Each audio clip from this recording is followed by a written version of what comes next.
Ulikuwa umetoka wapi?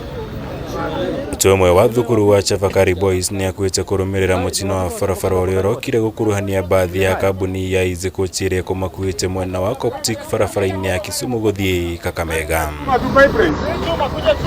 Kurigana na kamanda wa borithi ceceni-ini ya Kodere Charles Kisiengo, mutino uyu no wakwireherera kuona ndereba wa bathi ino ateire mwerekera ari muthiururuko-ini wa maboleo na bathi iyo yagwa na gutiga murutwo umwe akuite na angi 33 makomete thibitari-ini wa Jaramogi Oginga Odinga na wa Nightingale.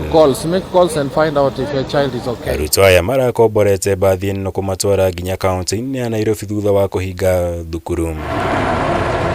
Mutino-ini ungi andu 10 ari hamwe na ciana 2 ne marakuire mathaa-ini ma thaa 2 cia utuku wa hwae thutha wa ngari itiganite kuguthana mwena wa Salama barabara-ini nene ya Nairobi guthii MOMBATHA.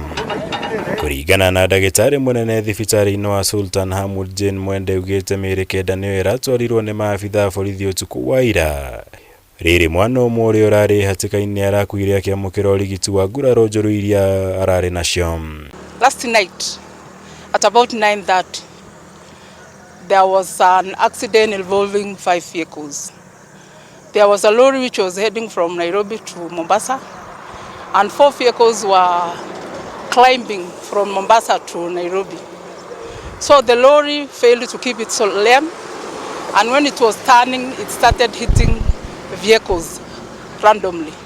It started with 2 matatus and a small car and a truck.